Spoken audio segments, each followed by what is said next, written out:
I'm Emma. I landed my first real job as an accountant at D&M Construction right out of college.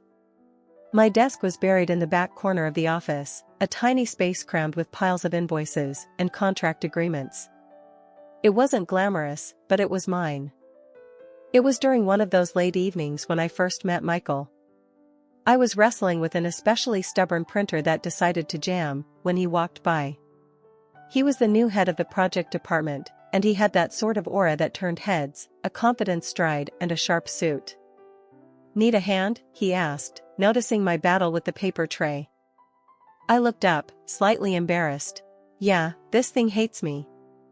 Michael chuckled and stepped closer, his hands skillfully navigating the guts of the printer. "These machines have a mind of their own." "Thanks," I sighed as he pulled out a crumpled sheet of paper. "I'm Emma, by the way." "Michael, I've seen you around. You're the one making all the numbers work, right?" He flashed a grin that made me forget about the printer for a moment. We continued to see more of each other, and our casual meetings started to feel like the best parts of my day. Michael was easy to be around, charming, yes, but also genuinely interested in what I had to say. One Friday, as we were leaving the office together, Michael stopped me by the elevator. "Emma, would you like to go out tomorrow? Maybe see a movie or grab some dinner?" A few months into our dating, Michael decided it was time I met his parents. He still lived with them in a small, cozy apartment cluttered with family photos and keepsakes.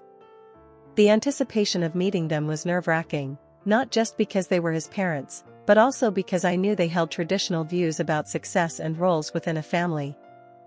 As we stepped into the apartment, the smell of homemade food welcomed us. Michael introduced me with a proud smile. "Mom, Dad, this is Emma, the woman I told you about." His mother, Linda, scrutinized me from head to toe, then offered a stiff smile as she shook my hand. "So, Emma, where do you work?" she asked, her voice laced with curiosity, but somehow sharp.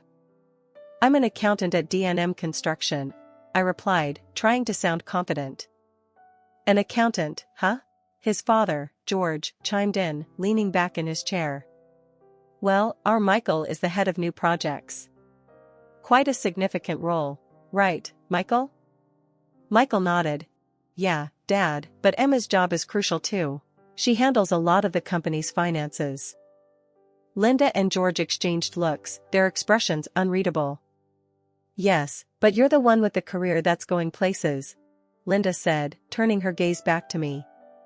"An accountant is nice, dear, but Michael is making real strides in the company." The air thickened with that statement, and I forced a smile, feeling my stomach twist. It was clear they saw a hierarchy where their son stood on top, and I was just there. The dinner progressed with small talk and an undercurrent of judgment.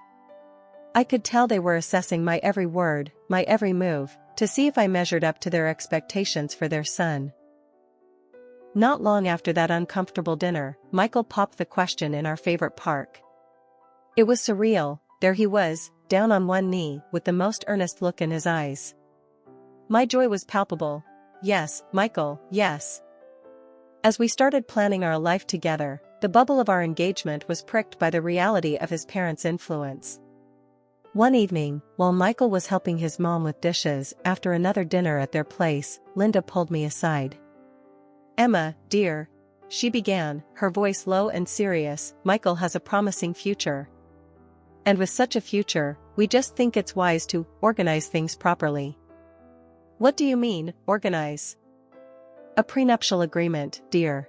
It's just practical," she explained, her tone implying that it was a foregone conclusion. The word hit me like a ton of bricks. "Prenup? Are you suggesting I might go after Michael's money?" "It's not personal, dear. It's precautionary," she answered, her voice soft but firm. When Michael and I were finally alone in the car, I couldn't keep it in anymore. "Michael, your mom wants us to sign a prenup." He didn't seem surprised. "Yeah, she mentioned it to me too. It's just a safety net." He tried to reassure me, reaching out for my hand. I pulled away, feeling betrayed. "Feels more like a trap, Michael." He looked hurt. "It's not a trap. It's just how my family handles things." They want to protect what we're building. The rest of the ride was silent, each of us lost in our thoughts. At home, Michael brought out the prenup papers. They lay on our kitchen table, like an uninvited guest. "Look, Emma, it's straightforward. We'll both be protected," he said, attempting to bridge the gap between us. I leafed through the document, each clause tightening the knot in my stomach. "This doesn't protect us, Michael. It protects you from me. We can change anything you're not comfortable with," he offered, but his voice lacked conviction. We spent the next few hours going over every line, negotiating terms that felt less like a betrayal. It was tough, arguing over hypotheticals that felt like they could tear us apart. But by the end of the night, we forged something that looked less like his parents' will and more like a mutual agreement. Adjusting to married life in our little rented apartment came with its own set of joys and challenges. At first, everything felt new and exciting, even the mundane tasks of setting up home and figuring out who does what. Michael and I fell into a comfortable routine, filled with small celebrations of our new life together. At work, I kept on with my accounting duties, just another face among many in a large company. But things started to shift when, a year into our marriage, my boss, Mr. Thompson, called me into his office. He was a man of few words, and even fewer smiles. "Emma, you've been pulling some impressive numbers. I see potential in you," he said, his voice gruff, but not unkind. I was taken aback, unsure of what this meant. "Thank you, Mr. Thompson. I appreciate your confidence in me." "It's not just confidence," he continued, shuffling papers on his desk as if looking for evidence of my hard work. "It's fact. I'm promoting you to chief accountant." The promotion came as a shock, but it was a welcome one. I couldn't wait to share the news with Michael, thinking he'd be thrilled. When I told him over dinner, his reaction was mixed, a smile, yes, but there was a hesitation in his eyes. "That's great, babe. Really? Chief accountant, huh?" he said, trying to keep his voice upbeat. "Yeah, can you believe it?" I replied, excitement bubbling in my chest. Sure. It's just, you'll be making more now, right? A lot more than me," he added, his tone shifting slightly. I reached across the table, squeezing his hand. "Hey, this is good for us, for our future. It's our success, not just mine." Michael nodded, but his smile didn't quite reach his eyes. "Yeah, of course. Just don't go bragging to my folks, okay? They still think I'm the high flyer in the family." I agreed, not wanting to cause any family tensions. "Your secret's safe with me," I assured him with a light laugh, trying to keep the atmosphere easy. But as the months rolled by and my responsibilities increased, so did the gap between Michael's perception of our careers and the reality. Another year passed, and another promotion landed on my lap, this time to financial director. The gap in our incomes widened, and Michael's jokes about my rich wife became more frequent, each one stinging a bit more than the last. One evening, I overheard Michael on the phone with his mother. No, Emma's just the same, still crunching numbers. Yeah, she likes it well enough." I stood frozen outside the room, the words hitting harder than expected. He hadn't told them about either of my promotions. I confronted him about it later that night. "Why haven't you told your parents about my job? About how well I'm doing?" I asked, feeling both hurt and angry. Michael sighed, rubbing the back of his neck. "Look, Emma, it's complicated. Dad, he's got these old-fashioned ideas about success and who provides in the family." I knew he was right about his parents, but it didn't make the deception easier to swallow. "We're supposed to be a team, Michael. It feels like you're ashamed of what I've achieved." The conversation lingered in the air, unresolved. We were a team, but at that moment, it felt like we were playing on different fields. I knew I had to be understanding, but part of me also needed Michael to step up and own our reality, not just the one his parents wanted to see. Living with Michael had its ups and downs, but what really started to wear on me was the financial strain caused by his parents' constant demands for money. Before we got married, Michael lived with them and took care of all their expenses. Now that we were on our own, I had hoped that would change, but old habits die hard. One evening, as I was sorting through our monthly bills, I noticed that the numbers just weren't adding up. We seemed to be bleeding money faster than I could account for. "Michael, we need to talk about our finances," I said as he walked in from work, looking tired. "What's up?" he asked, dropping his bag by the door and sinking into the couch with a sigh. "It's about the money going out every month. I'm paying all the bills and the rent, and it's starting to add up. Aren't you contributing to any of these?" I asked, trying to keep my tone even but feeling my frustration bubble. Michael rubbed his temples and sighed. "Look, I've been helping my folks out a lot lately. They've had some extra expenses, and, well, I can't just leave them hanging." "But that's all your money going to them. What about us? Our future?" I pressed, needing him to see the full picture. I know. It's just temporary. Things will stabilize," he reassured me, but his voice lacked conviction. "This temporary seems to be stretching indefinitely, Michael. Your mom even tells people that you're the one supporting me, and that's far from the truth," I countered, feeling the sting of each word. Michael looked away, the weight of the situation sinking in. "I'm sorry, Emma. I owe them a lot.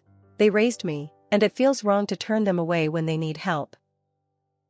"But at what cost?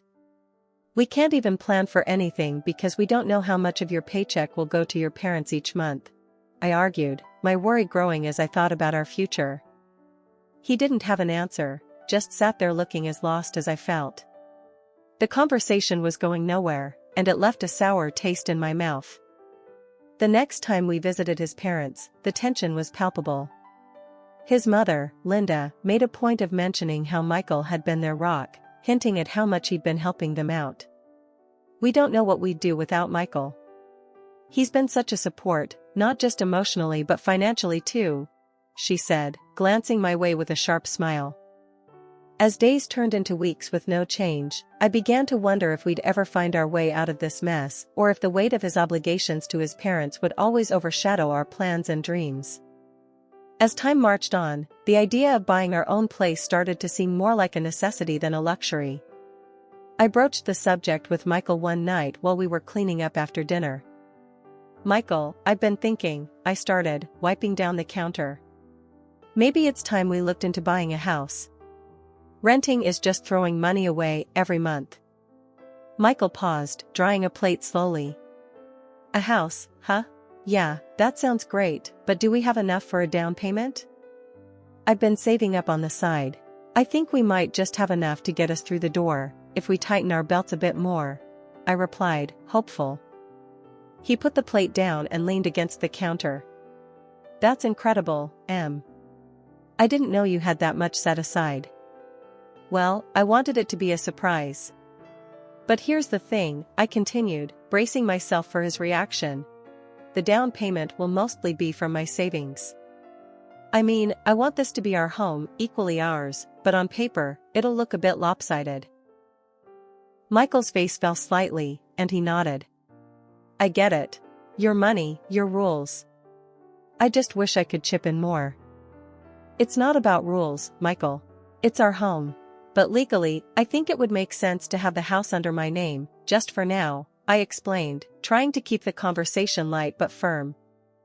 Michael sighed, scratching his head. "Yeah, I guess that makes sense. As long as we're together in this, that's what counts, right?"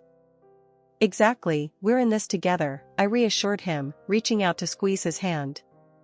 We started house hunting that weekend, and it didn't take long before we found a small, charming place that felt just right. Once the house was officially ours, I took on the mortgage payments, and we moved in.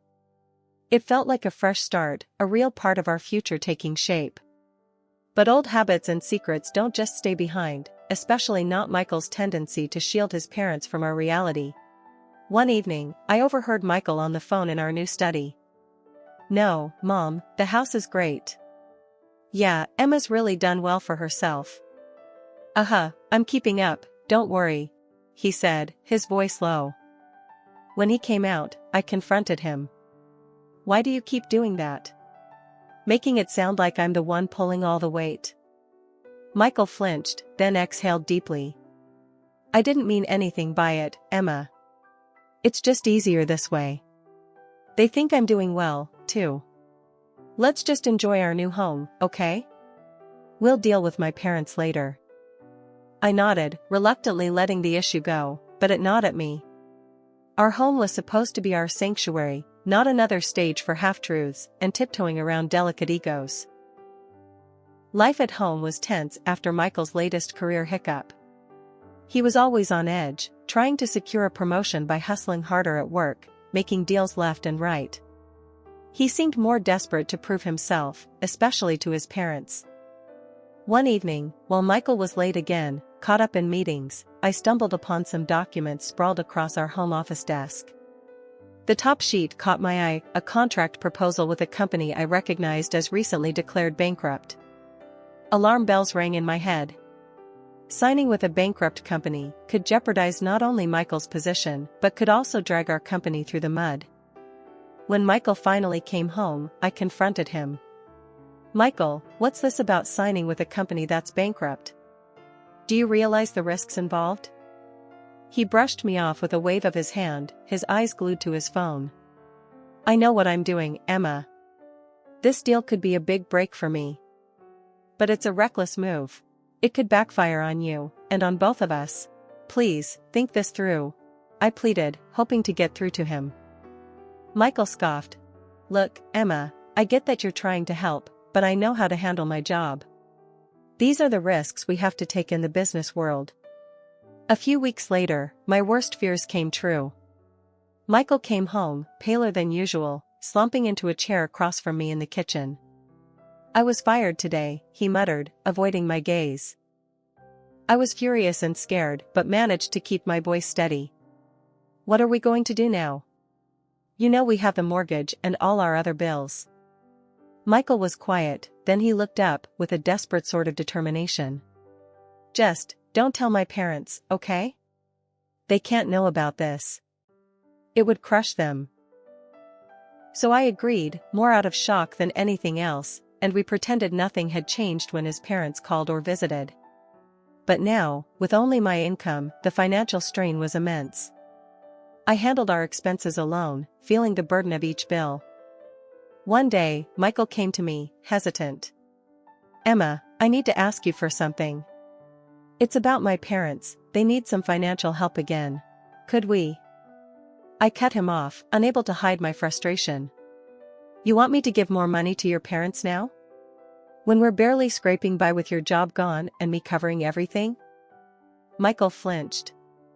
It's just that they're really strapped this month, and I promised. No, Michael. Just no. I'm stretched thin as it is. You need to sort this out. Find a job, any job. I snapped, the stress boiling over. He didn't say anything, just walked away, and we didn't speak for the rest of the week. Losing my mother was one of the hardest things I've ever had to endure. The only silver lining was the small house she left me, a quaint place where I had so many childhood memories. Not long after the funeral, my mother-in-law, Linda, brought up the house. You know, dear, it might be best if you sold that little house. You could use the money to help us, she suggested during one of their visits. I was stunned by her audacity. It's my house, Linda, and I'm going to keep it. I've decided to rent it out to help pay off our mortgage, I responded, trying to keep my cool. Linda frowned, clearly not happy with my decision, but she didn't push further at the time. I was too overwhelmed with work and managing our finances to handle the rentals myself, so I asked Michael to find us tenants. A few weeks later, he told me he'd found the perfect tenants, an elderly couple looking for a place just like my mom's house. Trusting him, I thought nothing more of it until a few months later when I realized that no rent had been deposited into my account. Concerned, I decided to visit the house and speak with the tenants directly. When I arrived, the sight before me was like a slap in the face. Michael's parents were lounging in the living room, completely at home. What the hell is going on here? I demanded, my voice shaking with rage. Linda looked up, not the least bit ashamed. Oh, hello, dear. Michael said we could stay here. Isn't it lovely? I was expecting tenants who would pay rent, Linda. Not you living here rent-free. I shot back, feeling betrayed. We're family, dear. We thought you wouldn't mind, she replied, her tone dismissive. I stormed out and called Michael right then and there. Why are your parents in my mother's house? You told me you rented it out to an elderly couple. They are an elderly couple, Emma. And they needed a place. You can afford to help out. Michael tried to justify over the phone. This is not helping, Michael. This is taking advantage. I'm paying our mortgage alone, and now this? Your parents need to leave. Now. I said firmly, my decision absolute. Michael was silent for a moment. Emma, they have nowhere else to go. They sold their apartment. They thought. I don't care what they thought. They have until the end of the week to move out. I cut him off, too angry to care about anything else. The conversation ended badly, with Michael pleading and me standing my ground. When I confronted his parents again, telling them they needed to leave, Linda lashed out. You can't do this to us, Emma. We're family. Where's your heart? She cried out, her words bitter and cold. My heart is trying to keep my head above water, Linda. You need to leave. I replied, my voice firm, despite the tremor I felt inside. They didn't move willingly. I had to call the police to escort them out after they refused to leave by the deadline. Linda's parting words were venomous, cursing me and calling me heartless. Walking back into my own home after the mess with the police, I was hoping for some peace, maybe a moment to gather my thoughts. But the universe had other plans. As soon as I opened the door, the first thing I heard was the murmurs from the living room, my mother-in-law's voice unmistakably sharp. I dropped my keys on the hall table and walked in to find Linda and George sitting there, coffee in hand, chatting with Michael. Their expressions turned, fixing me with looks that ranged from accusatory to outright hostile. Michael stood up abruptly, his face red with anger. How could you do that to my parents, Emma? Apologize, now. Linda chimed in, her tone dripping with disdain. You've shown your true colors today, Emma. You're unworthy of our family. I think you should leave this house, it belongs to our son. And as if to twist the knife a bit deeper, she added, remember the prenup. You won't get a thing from us, and Michael will have the house. I stared at them, the absurdity of the situation almost laughable. Michael nodded along with his mother's words, a smug look on his face. That's right, Emma. You're my wife, you should listen to me, obey me. If you don't, I'll leave you. And good luck without the alimony. I laughed. You think I want anything from you, Michael? I agree to the divorce. In fact, I welcome it. Michael's face went pale, his confident stance faltering. I was just. That was just a joke. Come on, Emma. But I was done. Turning to his parents, I laid it all out. Michael has been unemployed for over a year now. He lives off my earnings, in my house. I made the down payment, I pay the mortgage. Legally and otherwise, this house is mine. The color drained from Linda's face as she turned to Michael, who could only lower his head in shame, muttering, It's true. I want all of you out of my house. Now. And don't come back, I said, my voice steady but my whole body shaking with the intensity of the moment. They were indignant, of course. Linda started to argue, but I was firm. Leave now, or I call the police again. I heard Linda demanding Michael pay for a hotel, his quiet, defeated voice responding, I don't have any money, Mom. Once they were gone, the weight of the confrontation hit me. I turned to Michael, who still seemed stunned by how things had turned out. You should leave too, Michael. I'll send your things. That night, he left, and the silence of the house was both eerie and soothing. The divorce proceedings were straightforward. Michael didn't contest anything, perhaps out of guilt, perhaps out of resignation, perhaps out of the lack of money for a good lawyer. Now, living alone, I've regained a sense of peace and control. I rent out my mother's house, which helps cover the mortgage, and every decision, from from the groceries I buy to the color I paint the walls, is mine alone. At night, I sit in the living room, the same room that once hosted so many painful confrontations, and I feel a deep sense of relief. I'm free. Free from the deceit, free from the control, and most importantly, free to build my life the way I see fit.